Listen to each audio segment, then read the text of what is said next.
Merci de vous joindre à nous. Madame, Messieurs, bonsoir et bienvenue à tous et à toutes à la une de ce journal. Des chants hostiles à la présence rwandaise sur le sol congolais ont été entonnés aujourd'hui à Goma. De mouvements de manifestation partis de plusieurs coins de la ville ont été organisés par la police, a fini par disperser des foules qui forçaient la barrière pour entrer au Rwanda. Et puis les étudiants ont réagi contre l'agression rwandaise. Pour certains, il faut déclarer la guerre à l'agresseur. D'autres, avec de la famille sur place, demandent à l'armée de défendre notre territoire. Et Adolphe Mouzito, lui, sort une cartouche. L'ancien Premier ministre propose la construction d'un mur de séparation à la frontière avec le Rwanda, aligner 50 000 hommes autour d'un milliard de dollars supplémentaires pour nos soldats. Vous allez l'entendre dans ce journal. Madame, Monsieur, voilà tout pour les titres. Encore une fois, bonsoir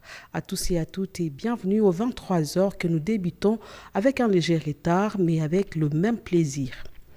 La Cour constitutionnelle affiche complet. 3 nouveaux juges ont prêté serment aujourd'hui dans l'hémicycle du Palais du Peuple. C'était devant le chef de l'État, Félix Antoine Tshisekedi Tshilombo.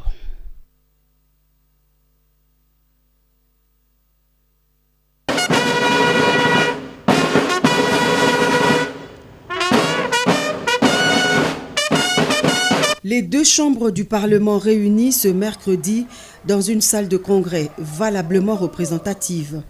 Sous les ovations de la salle, le chef de l'État Félix Antoine Tshisekedi Tshilombo, en sa qualité de magistrat suprême de la nation, vient recevoir le serment des 3 juges constitutionnels nommés récemment par ordonnance présidentielle.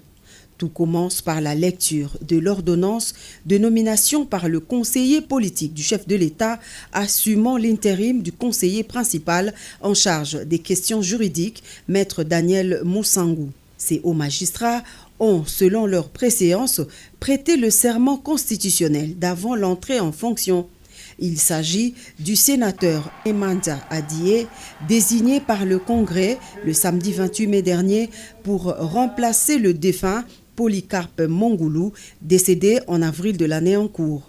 Les 2 autres nouveaux hauts magistrats sont ceux respectivement désignés par le président de la République et le Conseil supérieur de la magistrature en remplacement de l'ancien président de la Cour constitutionnelle Dieudonné Kalouba Diboué et du juge Prince Funga Molima.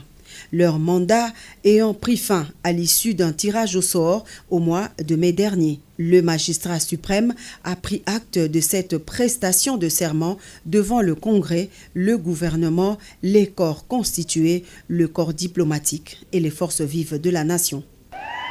Je jure solennellement de remplir loyalement et fidèlement les fonctions de membre de la Cour constitutionnelle de la République démocratique du Congo, de les exercer en toute impartialité, dans le respect de la Constitution, de garder le secret de délibération et des votes, de ne prendre aucune position publique, de ne donner aucune consultation à titre privé sur les questions relevant de la compétence de la Cour constitutionnelle et de n'entreprendre aucune activité mettant en cause l'indépendance, l'impartialité et la dignité de la Cour. Je prends acte de votre prestation de serment en qualité de juge à la Cour constitutionnelle. Mes très sincères félicitations. Avec la prestation de serment des 3 juges, la Cour constitutionnelle affiche désormais complet avec ses 9 membres qui vont désormais siéger valablement. Leur première tâche consiste, selon l'article 10 de la loi organique portant organisation et fonctionnement de la Cour constitutionnelle, à élire leur président pour un mandat de 3 ans renouvelable une seule fois, celui-là même qui est de facto président du Conseil supérieur de la magistrature.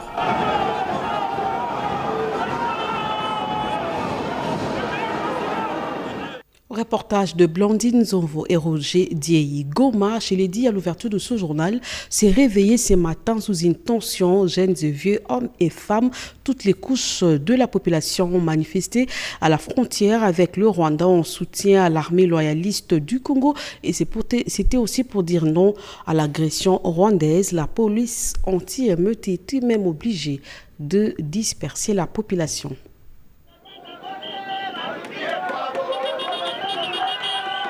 Une marche de soutien au FARDC et de refus de l'agression rwandaise a permis le mercredi 15 juin 2022 aux habitants de Goma de passer un message. Ils ont sillonné différentes artères de la ville à partir de plusieurs coins, utilisant des motos et autres moyens. Certains avec des calicots portant des messages encourageant les FARDC, d'autres exigeant le retrait des troupes rwandaises. Et les couches sociales qui ont été dans les rues ont exprimé leur ras-le-bol de voir le pays agressé.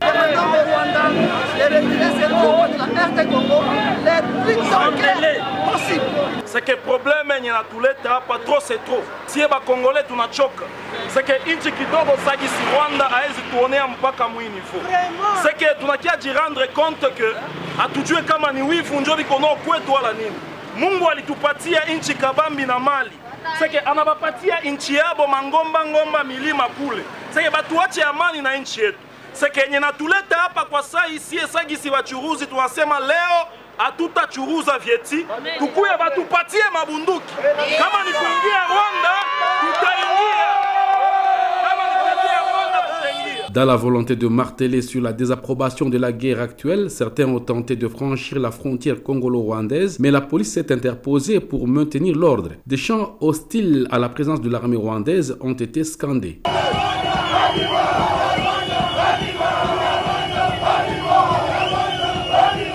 À chaque rencontre des militaires sur le passage, un bain d'encouragement s'improvisait. Devant le quartier général de la 34e région militaire, ils ont acclamé le travail de FARDC. Pour cette marche, des sticks d'arbres ont été également utilisés pour passer le message, ainsi que des cartons et autres matériels. Tous ou presque ont mis des rubans rouges sur la tête à cette circonstance. Et ce mardi à Matadi, la mobilisation était générale pour soutenir les forces armées de la République démocratique du Congo engagées au front à l'est du pays. La population de cette ville était elle aussi dans la rue, nous dit Alain Bikaï.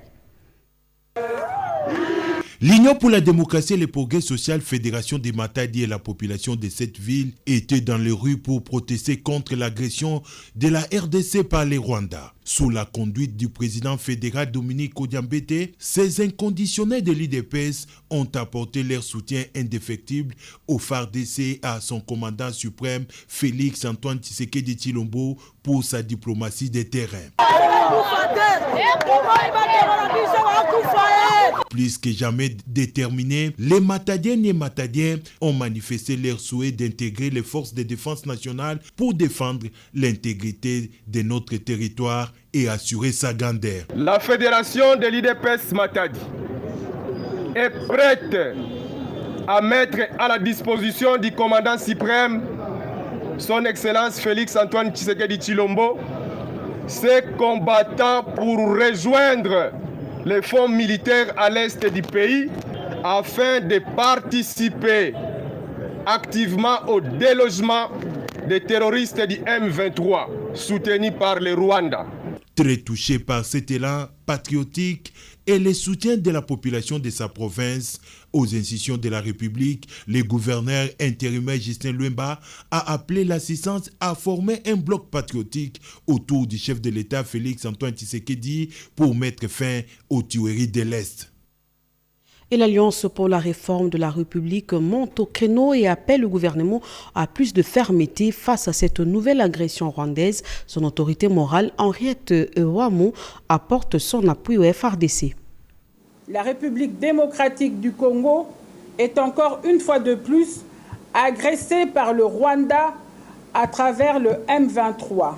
Aussi, l'ADR apporte-t-elle un soutien inconditionnel aux forces armées de la République démocratique du Congo qui se battent courageusement pour défendre et protéger notre pays, empêchant ainsi toute velléité de sa balkanisation. À cet effet, l'ADR invite le gouvernement de la République à mettre tous les moyens nécessaires à la disposition de nos forces armées afin de mettre définitivement les ennemis du peuple congolais hors d'état de nuire. Vis-à-vis du Rwanda, le gouvernement de la République est également appelé à prendre toutes les mesures énergiques devant mettre fin à l'hostilité guerrière de ce pays voisin à l'endroit de la République démocratique du Congo.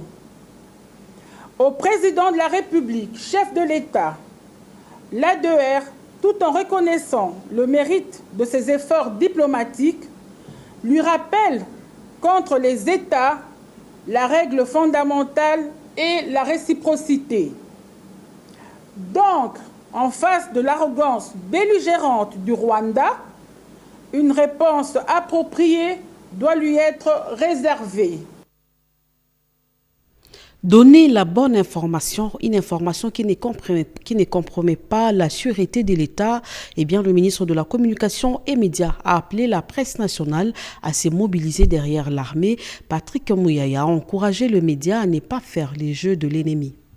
Désormais, la presse de notre pays va défendre son pays. Aujourd'hui, nous savons que les forces armées de la République démocratique du Congo sont capables et vont venir à bout de cette insécurité qui sévit à l'est de la RDC. Nous avons un devoir sacré de donner la bonne information à notre population, mais une information, encore une fois, responsable, qui ne compromette pas la sûreté de l'État. Ce sont les assurances de toute une corporation pour démystifier le Rwanda voisin impliqué il y a 3 décennies dans l'insécurité dans l'est de la RDC. C'est notre rôle en tant que médias d'accompagner le gouvernement. Nous devons communiquer suffisamment. Nous sommes attaqués par le Rwanda. Nous ne faisons pas la guerre avec le Rwanda. Nous nous défendons. Nous défendons notre territoire. Ils ont réussi à saisir l'opinion en mentant. Au cours d'une rencontre avec le ministre de la Communication et Médias, porte-parole du gouvernement, ces patrons de médias appelés au respect de l'éthique et de l'ontologie se disent prêts à s'aligner derrière le gouvernement congolais en cette période de mobilisation générale autour de l'armée nationale et des institutions du pays, ceci en bannissant tout discours de haine. Il n'y a pas plus qu'ailleurs que chez nous, où nous parlons de tous les faits qui se passent à l'Est. Il n'est pas acceptable que si vous êtes congolais, que vous jouez des rôles de relais des informations ou plutôt des éléments de déstabilisation. Nous devons soutenir avec des informations qui sont mises à notre disposition et non faire la politique communicationnelle de l'ennemi. Parce qu'en fait, nous voulons adhérer à l'idée de nous battre. Parce que nous allons constituer le front médiatique. Il faudrait maintenant qu'il y ait beaucoup plus d'action au niveau international pour sensibiliser. Bunagana, un coin très convoité par le voisin, le projet de construction d'une route Burundi-Goma asphyxierait l'économie de Kigali, d'où le prétexte de FDLR pour justifier une fois de plus son forfait. Mais contrairement à l'ancienne époque, l'on constate une mobilisation tant par les artistes congolais que la population quinoise qui, lors du passage de militaires congolais en renfort à ceux au front, ont soutenu ces derniers par les acclamations et de billets de leur labeur, signe de détermination à en finir avec les agresseurs et terroristes qui endeuillent les familles de l'Est.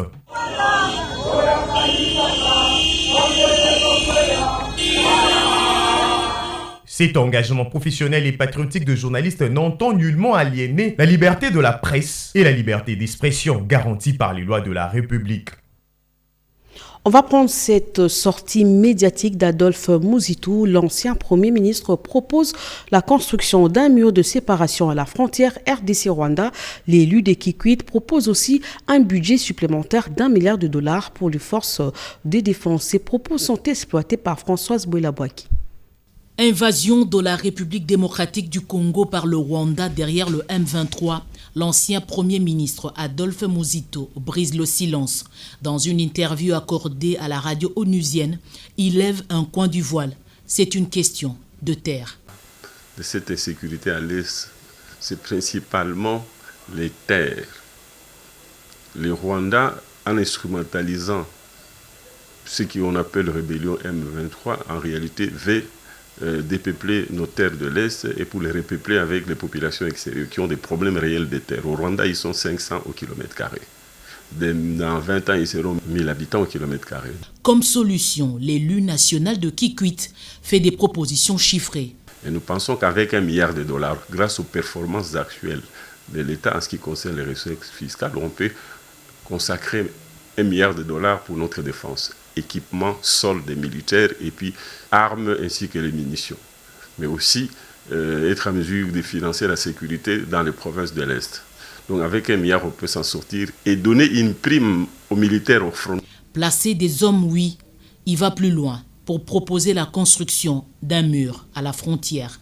La vraie partie qui est, si vous voulez, fragile et qui est poreuse, c'est la partie des 60 km. Et nous pouvons faire un mur de 60 km. L'Ouganda, on verra à moyen terme. Et dans l'entretemps, il faut une armée. Et nous pensons qu'avec 50 000 hommes de troupes, on peut contenir les aventures du Rwanda. Nous devons nous protéger. Mais ça signifie que les Rwandais peuvent venir ici, venant par la voie officielle, parce qu'il y aura toujours un espace où des portes d'entrée au Congo, entrée-sortie. On n'arrête pas avec le commerce, mais nous nous sécurisons par rapport à toutes les agressions. Parce que la recherche de la terre va continuer. Ils vont être 1000 km d'ici 20 ans. Donc il faut ces murs pour sécuriser notre pays. Le débat reste fertile. Il est nourri par des pensées de tous bords. Et par téléphone, un étudiant de l'université protestante du Congo qui suit quotidiennement l'évolution de la situation à Goma où vit sa famille appelle au retour de paix. Comme lui, beaucoup de ses condisciples expriment un soutien total aux forces armées de la République démocratique du Congo. On écoute leurs réactions. Nous sommes vraiment très contre ce qui se passe à l'est du pays. Il y a nos frères. Personnellement, j'ai de la famille là-bas, j'ai un grand-père qui habite là-bas. Et c'est quand même stressant à chaque fois. Quand tu attends, il y a une attaque, de l'appeler, est-ce que ça va, est-ce que tout va bien. Alors nous sommes vraiment derrière nos forces armées. Nous prions Dieu que ça se passera bien. Notre souhait est vers la fin de cette année, si Dieu peut nous faire grâce, que cela se termine. Et en tant qu'étudiant, ce que moi je peux dire personnellement, ce n'est pas à la population vraiment de prendre des décisions, c'est à l'État, par son pouvoir et par sa diplomatie et l'intelligence des gens qui peuvent ramener de l'ordre de l'autre côté. Nous sommes totalement contre les problèmes que nous avons au niveau de l'Est. Il y a des pays qui nous attaquent, mais aussi il y a des groupes rebelles qui nous font du mal. Alors de notre côté, nous soutenons vraiment les FARDC. En tout cas, si on veut la paix, on doit préparer la guerre. En tout cas, moi, quant à moi, j'aimerais qu'on déclare la guerre. Ça serait une façon de nous faire respecter. Je condamne la guerre qui s'oppose entre la RDC et le Rwanda. Nous sommes à 100% Congolais et nous soutenons à 100% nos forces armées de la République démocratique du Congo. Tout à fait autre chose, pendant les vacances parlementaires, le gouvernement a obtenu de l'Assemblée nationale l'autorisation de proroger l'état de siège. La loi d'habilitation a été votée hier. Christophe Mbosso, président de l'Assemblée nationale, a exhorté les élus à taire les divergences. On en parle avec Sylvie Moembo.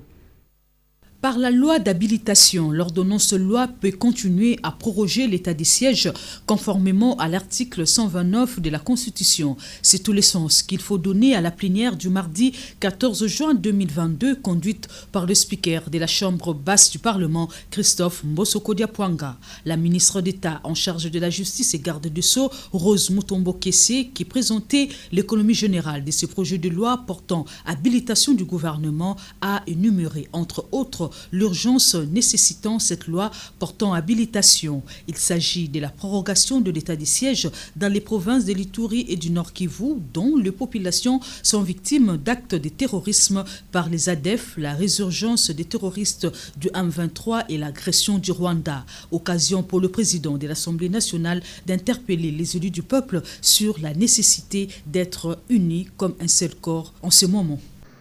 En ce moment crucial, où notre pays traverse un moment difficile sur le plan sécuritaire, je prie les honorables députés, représentants du peuple congolais, de rester unis. Durant cette période, faisons un effort de taire nos divergences, nos prières, nos regards, notre attention doit être tourné vers nos soldats qui sont au front. Après débat et moyennant quelques amendements, sur les 397 votants, 375 ont voté pour, 16 ont dit non et 3 se sont abstenus. Le texte est renvoyé au Sénat pour une seconde lecture. Les triomphes de l'intérêt général sur l'intérêt particulier, c'est le souci qui anime le gouvernement dans les réformes amorcées à la fonction publique. Le vice-premier ministre, ministre de la fonction publique Jean-Pierre Liaou a procédé au lancement de l'opération des agents de l'État dans la ville de Kananga. Nadine Kilosho, Moke Maluma. Évaluation du fonctionnement de l'administration publique, le vice-premier ministre, ministre de la fonction publique Jean-Pierre Liaou a conféré avec les chefs de division et chefs des bureaux à Kananga au bâtiment administratif de la fonction publique. À l'occasion, le patron de l'administration publique congolaise a procédé au lancement de l'opération d'immatriculation par la CENSAP. Les premiers immatriculés ont obtenu leur carte d'adhésion en présence du gouverneur intérimaire de la province du Kasaï central. Durant 3 mois, les agents opérateurs de la CENSAP vont effectuer cette opération dans cette partie du pays pour permettre aux agents et fonctionnaires de l'État de bénéficier des services de la CENSAP qui offre les garanties d'une retraite digne aux agents publics de l'État. Dans sa communication, le VPM de la fonction publique a démontré les avancées déjà réalisées pour le redressement et la modernisation de l'administration publique selon les directives du chef de l'État sous la supervision du Premier ministre, chef du gouvernement. Nous ferons tout ce qui est de notre possible pour essayer de placer les fonctionnaires congolais dans des conditions psychologiques optimales. La plus grande bataille qui nous reste à mener, c'est la bataille pour l'intérêt général. Dans leur intervention, les chefs des divisions et des bureaux ont remercié le VPM de la fonction publique Jean-Pierre Liaou pour les avancées réalisées pour l'amélioration des conditions de vie et de travail des agents publics de l'État depuis son avènement à la tête de la fonction publique. C'est la toute première fois dans notre province que le vice-premier ministre nous réunit. Maîtrise des effectifs et de la masse salariale, redressement et modernisation de l'administration publique, les jalons ont été jetés pour une fonction publique à la hauteur de la grandeur de la RDC. Après Kananga, le vice-premier ministre, ministre de la fonction publique Jean-Pierre Liaou va poursuivre sa tournée dans d'autres provinces pour veiller à l'application sans faille des décisions prises pour redorer l'image de l'administration publique. Des annulations et des suspensions des contrats de concession forestière sont imminentes. Une mission de vérification de conformité est en cours. Les contrôleurs ont 3 mois pour faire ce travail. Le vice-premier ministre, ministre de l'Environnement, a réuni la commission, nous dit Chimène Dondo. Création et organisation de la commission ministérielle chargée de la revisitation des contrats de concessions forestières, d'exploitation et de conservation. Ces lancements, le ministre de l'Environnement et du Développement durable entend inventorier tous les contrats de concessions forestières par la République démocratique du Congo. En outre, il va falloir faire le constat de conformité de ces derniers et proposer des suspensions s'il le faut, annuler ou appliquer les amendes transactionnelles. Les travaux de révisitation de tous les contrats, il s'agit de tous les contrats de concession forestière, quel que soit leur type, c'est une utilité, c'était une importance du point de vue de la République, du point de vue interne, mais aussi du point de vue de la RDC en général, qui avait besoin de reprendre le contrôle de toutes les forêts.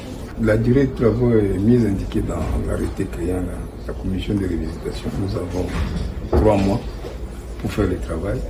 Et pendant ces 3 mois, nous n'allons pas travailler de façon isolée. Nous allons aussi nous référer au rapport des autres processus en rapport avec l'assainissement du secteur forestier dans notre pays, en commençant par les travaux de la conversion, l'inspection de l'IGF, la revue légale des titres forestiers qui est actuellement en cours sur financement de l'Union européenne. Nous allons capitaliser tout ça. La commission comprend les experts de plusieurs institutions de la République et est composée de la coordination, une cellule juridique et sécurité, une cellule financière ainsi que le secrétariat technique. L'INAFOOT, la radio-télévision nationale congolaise, est prête à retransmettre en direct le championnat national de football. C'est la conclusion d'une séance de travail organisée ce mercredi par le directeur général intérimaire de la RTNC, Belide Bunga. Les détails avec Willy Kondé. Plus de zones d'ombre dans les relations entre la RTNC et la Linafoot. Les deux parties acceptent de regarder dans la même direction pour le rayonnement du championnat national de football après avoir passé en revue ce qui les opposait. Depuis que nous sommes à la tête de la RTNC, nous avons pris conscience de notre rôle vis-à-vis du peuple congolais et surtout vis-à-vis des sportifs congolais. Et nous avons manqué à nos sportifs par rapport évidemment aux compétitions nationales, particulièrement à l'INAFOOT. Ce n'est pas normal, dans cette ville, dans ces pays, on a vécu sous le rythme de Vitaïmana, n'est-ce pas? Il y a même des artistes qui ont chanté, Mazembe Lupopo, Mazembe V-Club, tout ça, et ça faisait l'actualité dans toutes nos familles grâce à la télévision nationale, la RTNC, Télésaïr et consorts.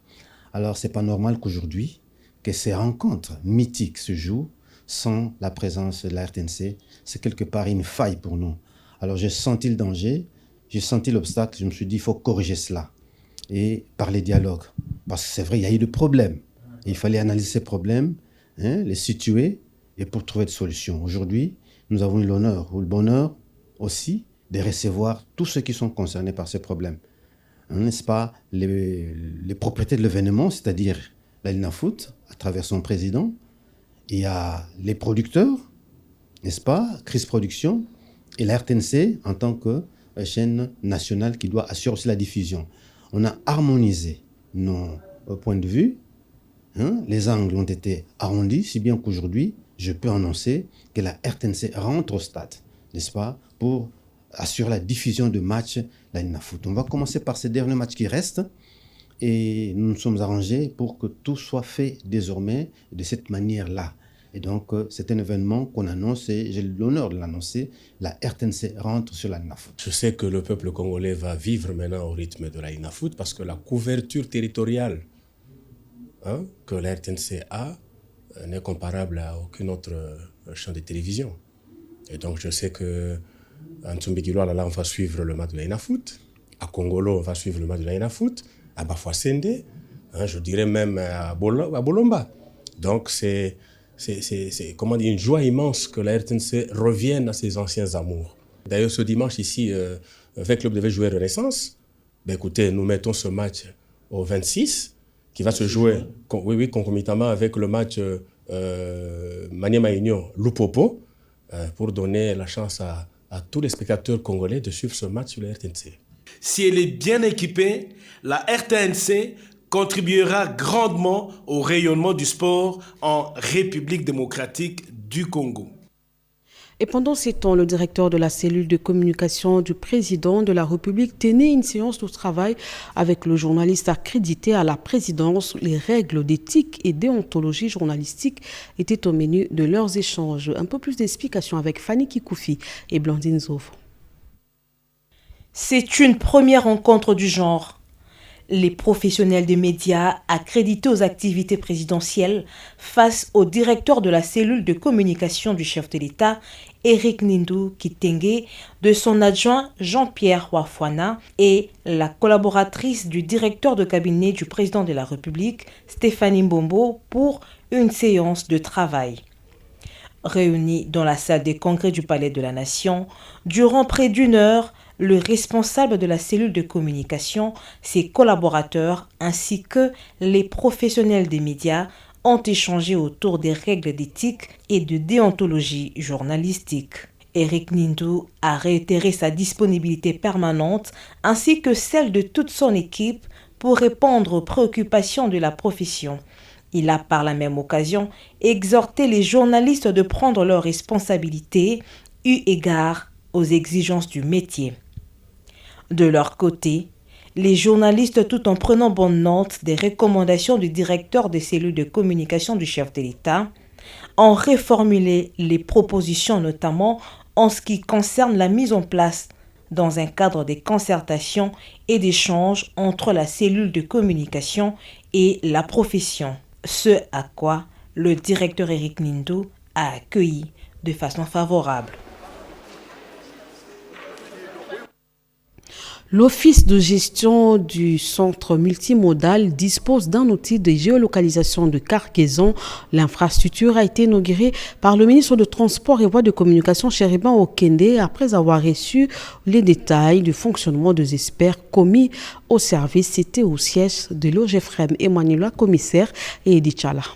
C'est une tour de contrôle de l'Office de gestion du fret multimodal OGFREM, un service qui gère une architecture informatique et des télécommunications indispensables au traitement et au suivi des marchandises en partance et à destination de la République démocratique du Congo. Le ministre de Transport, Voies des Communications et Désenclavement, Chériben Okende, qui s'est fait accompagner de son vice Maître Ekila, a coupé le ruban symbolique après les explications de Justin Kamwanya Kalemouna Lems, directeur général de l'Office. Ce centre névralgique de l'OGFREM traite les informations qui viennent des fiches électroniques de renseignement à l'exportation ferrée et de l'attestation des destinations AD.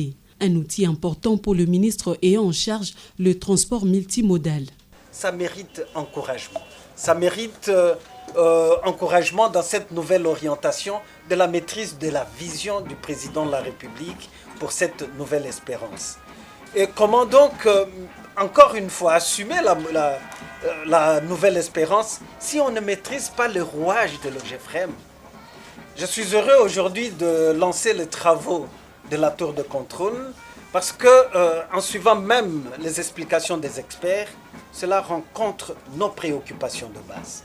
Les chargeurs disséminés à travers la République partout sur la planète ont la possibilité d'envoyer les informations sur leur cargaison par la souscription à ces documents de l'OGFREM. Plus de 300 bandits urbains de la ville de Lubumbashi seront transférés dès demain vers le centre pilote de Kanyama-Kasese. Ça sera au cours d'une cérémonie qui aura lieu sur place à Lubumbashi. Oscar Mbalkaïj et Camille Djoké. La ville de Lubumbashi veut se débarrasser des bandits urbains connus sous le nom de Kuluna, des centaines de jeunes dits vagabonds qui sèment l'insécurité et la désolation parmi les habitants de la capitale du cuivre ont été mis hors d'état de nuire par la police nationale congolaise. C'est au camp Kassapa où ils sont internés avant leur transfèrement à Kanyama-Kasese pour leur encadrement et réinsertion sociale. Identification individuelle, séance de prise de photos et signature de l'acte d'engagement volontaire, le service national veut s'assurer des moindres détails. Tous les mineurs ont été extraits du groupe et seront remis aux autorités compétentes. Les amener, moi, c'est vraiment, je trouve ça vraiment important, vraiment, puisque avec les gens qui trimballent de partout, ils créent de l'insécurité. Et sur ce, quand on les amène, quand ils seront embauchés, même les parents qui regrettent, je suis sûr et certain, c'est eux qui vont en bénéficier du geste que le chef de l'État a fait.